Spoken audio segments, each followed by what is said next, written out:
Hey guys, it's Sam, and today I'm doing a very important Top 5 Wednesday for you guys. Top 5 Wednesday, of course, was started by Lainey of Ginger Reads Lainey. I will link her channel down below, as well as the Goodreads group that you can check out for topics and such. So this week's topic is a topic that is very near and dear to my heart, and that is our top 5 favorite anti-heroes. Just bask in the wonderfulness of that topic. I love the anti-heroes of any book. I always gravitate to the morally gray characters. If your hero is stalwart and true, probably not gonna like them that much.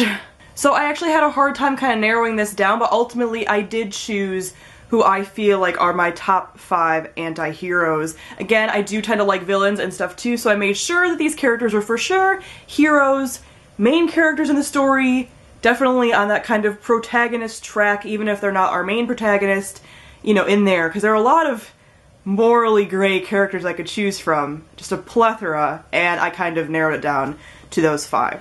But before we get started with those top 5, I just want to do a little honorable mention category to the TV anti-heroes that are near and dear to my heart. So those would be Killian Jones, also known as Hook from Once Upon a Time, Eric Northman from True Blood / the Sookie Stackhouse vampire novels, but mostly from True Blood, Spike from Buffy the Vampire Slayer, Damon Salvatore of The Vampire Diaries. But ultimately, the top from the TV category is Catherine Pierce of The Vampire Diaries, who is the queen of the anti-hero heart. Some would argue that she's a villain, but I disagree. So, Catherine Pierce, queen of everything.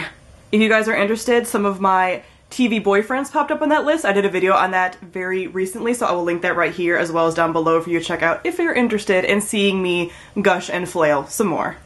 Number 5 is Valak from the Poison Study series, and I have only read Poison Study so far, but I really loved him as a character. You kind of don't know at first if he's a villain or not. This is about a girl who becomes the food tester, the poison tester for the king. She is in prison and he takes her out in order to be trained as a kind of poison tester and stuff. Basically, you're kind of guaranteed to die at some point in this whole job, and her trainer is Valak, who is the kingdom's assassin, poison master, everything else. So he's a great character. He's very morally gray. He has an attitude.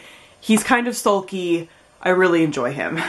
Number 4 is Elphaba from Wicked, and Elphaba is definitely a morally gray character. She is our protagonist and our hero in this story, but she definitely leaves the story at a point where she's definitely wrestling with her demons, which is basically what an anti-hero is. So if you enjoy morally ambiguous characters and characters that don't always exactly make the most wise decisions and the most unselfish decisions, if you like a character that is a little selfish and pretty realistic, Elphaba is the character for you. And again, this is not like the play. This is much darker than the play. I saw the play first, wasn't really sure what to expect going into this. This is dark, and it took a little getting used to when I read it, and I wasn't sure I liked it when I finished reading it, but this book has still stuck with me over time, and Elphaba as a character and as an anti-hero is excellent. Number 3 is actually a tie because they are from the same series, and that is Saba and Jack from Blood Red Road. And I love this book, and I don't talk about Saba especially as a main character enough. I feel like she gets overshadowed by some of my other favorites like Leah and Kestrel and stuff, but Saba is another one who is just so badass. And again, both Saba and Jack are selfish characters. They're not doing it for the good of the world on their little kind of mission that they're going on. They're both 2 characters that are very much in it for themselves and are doing selfish things for selfish reasons, but you are pulling for them. It is realistic. It's in a post-apocalyptic world, so it really is every man and woman for themselves. It's amazing. I was thinking about Saba as a character today in the car on the commute to work, and I had forgotten how much I really love her as a character. She is so good. If you enjoy really strong female characters, Saba is the girl for you. And Jack, again, is kind of like the Captain Jack Harkness, Han Solo type anti-hero that I really enjoy. The fight for the second and first spot was a very close one, and some of you might be surprised. Coming in at number 2 is Warner from Shatter Me. Again, Warner is one of my favorite characters of all time. Kind of starts out as a villain. Your opinion of him changes throughout the series. It is so good. He is such a good character, but ultimately I couldn't pick him from number 1, which I'll talk about a little more why later, but I picked him for number 2 because although we know that he is a bad character from what he says and what he claims and what other people claim about him, you don't really get to see that as much in the series. Even the bad things he does early on, you discover things about them that you didn't know before and everything else. So you really don't see him be truly bad, evil, any of that within this series, really, in my opinion. So I couldn't ultimately give him the number 1 spot, but he's still very high up there. Still my favorite male characters of all time. I adore him. You guys know that I adore him. And coming in at number 1 is Magnus de Moira from the Fallen Kingdom series. What an excellent anti-hero. I'm getting a flutter thinking about him. Like, he's so good. So the reason I chose him ultimately over Warner is because within this series you do get to see the bad things that Magnus does. He is definitely an anti-hero. You cannot spin it any other way with him. He does bad things.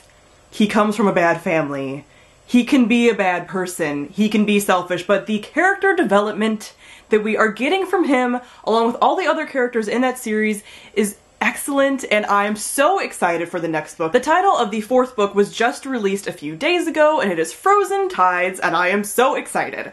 So, yes, Magnus de Moira of the Fallen Kingdom series is ultimately my favorite anti-hero right now. He is going through so much character growth. He is definitely fighting his demons continuously throughout the series. I love every second of his pain. And I'm just, I love it. I love this book so much. This one is my favorite in the series, Gathering Darkness. It's the 3rd book. I will stop talking about it. Magnus de Moira, ultimate anti-hero. Alright guys, that is it for my top 5 anti-heroes. Comment down below and let me know what some of yours are. I love the anti-hero characters. I love the morally gray characters, so let me know some of yours and I will definitely be checking them out. So thank you all for watching and I'll see all of you guys soon. Bye!